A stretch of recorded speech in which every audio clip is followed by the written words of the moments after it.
Hey everybody! I'm here today to show you how to make right and left hand turns safely and smoothly.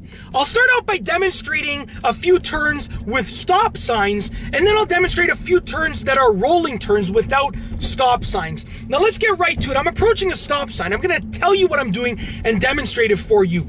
The first thing that I'm going to do is put my left turn signal on so the people behind me and in front of me know that I'm turning left. So my left turn signal's on. Now I'm going to come to a complete stop. Because I'm at a stop sign, I'm checking my rear view mirror, I'm checking my left side mirror and my left blind spot, checking for traffic and pedestrians. Now I'm ready to turn, so I'm accelerating, I'm turning the wheel and holding it in position throughout the turn and releasing the wheel. Now I know that was a little bit quick, and that was because there was a car behind me, but I'll go a little bit slower this time. Left turn signal is on. Approaching the stop sign, I'm checking my rear view mirror, my left side mirror, and my left blind spot, so my left shoulder check, coming to a complete stop, looking right for traffic, looking left, looking straight, looking for pedestrians everywhere. Now that I'm ready to turn, I'm accelerating while simultaneously turning the steering wheel, and I'm holding the steering wheel in position. When I reach that sweet spot, then I'm releasing it and it turns back automatically. Now the key factor there is when you're approaching a stop sign and you're making a turn after you're stopped, you have to accelerate while simultaneously turning the wheel. And when you hit that sweet spot where you can hold the wheel in that spot, you just hold it there and you'll be able to complete the turn. Now, how do you find the sweet spot? Well, you find the sweet spot by driving and practicing continually. So I'm going to make a right-hand turn now, once again, doing all of my safety checks, and I'm going to turn. Here's the sweet spot, and then I release it, and I'm good to go.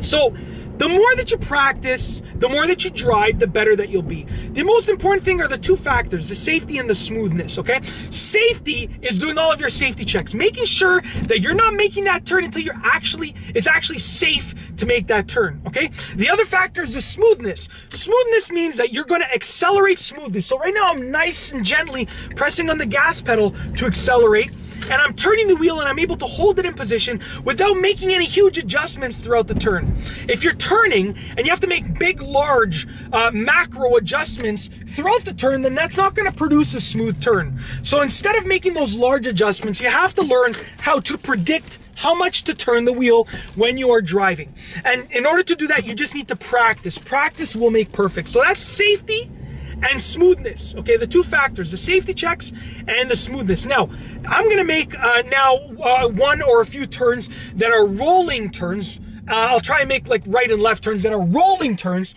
And I'm gonna tell you the only difference is that you're not coming to a complete stop. So let me tell you right now, the focus when you're making rolling turns right and left.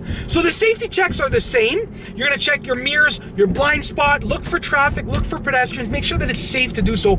But the main difference is that when you're doing a rolling turn, when you brake and accelerate and turn the wheel is just slightly different. So let me explain this to you.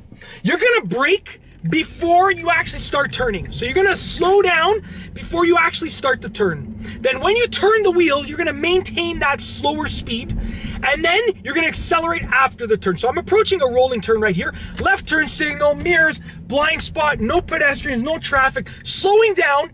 Now I'm maintaining the speed while the steering wheel is turned. Now I'm accelerating now that the steering wheel is straight again. So once again, you're gonna slow down, you're gonna maintain speed, then accelerate. Slow down before you turn the steering wheel.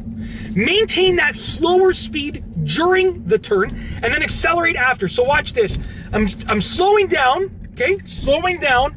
I'm maintaining the speed throughout the turn right now. This is just a roundabout. It's not a complete regular turn. Now I'm accelerating now that the steering wheel is straight again. So there are three parts to a rolling turn. Before you've turned the steering wheel, while the steering wheel is turned, once the steering wheel is straight again. Before you turn the steering wheel, you're gonna slow down. While the steering wheel is turned, you're gonna maintain that slower speed. After you've turned the steering wheel back to straight, then you're gonna accelerate again. Now, let me just give you some examples of some numbers that you might use. Let's say you're driving on a main road, you're driving 50 kilometers an hour, okay? You're gonna slow down to 30 kilometers an hour after you've signaled and once you're ready to start turning. You're gonna maintain that slower speed throughout the turn, and then once you finish the turn, you're gonna accelerate again, just like this. I'm maintaining speed now, and now I'm accelerating again, now that the wheel is straight. And that's basically it. Once again, I'll show you a few more turns. Left turn signal is on. Check my rear view mirror, left side mirror, left blind spot. Check both of the parts of the intersection right here. There's like a Y intersection. And now I can turn. Accelerate and turn the wheel at the same time. Hold the wheel in position throughout the turn and then release it, and the wheels should straighten out, okay? Now, the thing to keep in mind is understeering and oversteering. That's one little factor that I want to address before I finish this video. Now, that will affect both the safety and the smoothness. Understeering is when you basically don't steer enough. Oversteering is when you steer too much. And that's what will happen at the beginning when you're learning. So right now, I'm gonna make a left-hand turn, do all my checks, good to go. Now I'll understeer. And I realize I understeered, so now I have to correct it just like that. That's understeering. When you don't steer enough, and then you either go into the other lane or where you're not supposed to go, or you have to correct it by really cranking that wheel. Now here's an oversteer. I'll make a right-hand turn from the stop sign over here. Good to go. So check this out. I'm gonna oversteer, and then, whoa, I gotta turn back early because I oversteered. So when you're learning how to make right and left-hand turns smoothly and effectively and safely, you might understeer and oversteer with quite a few of them. But the key is that you're learning from those mistakes. You're learning from those errors. The more that you can learn from those errors, the better off that you'll be with regards to making those turns safely and smoothly. And that's basically it. In this video, I've told you how to make right and left-hand turns safely and smoothly. I've gone over the instructions, I've shown you how to do it, I've demonstrated it, and I really hope that you've enjoyed the video. Be sure to give it a thumbs up if you liked it. Let me know what you think down below as a comment. And of course, be sure to subscribe for more great car and driving videos just like this one. And that's all I have for you today. Thanks for watching.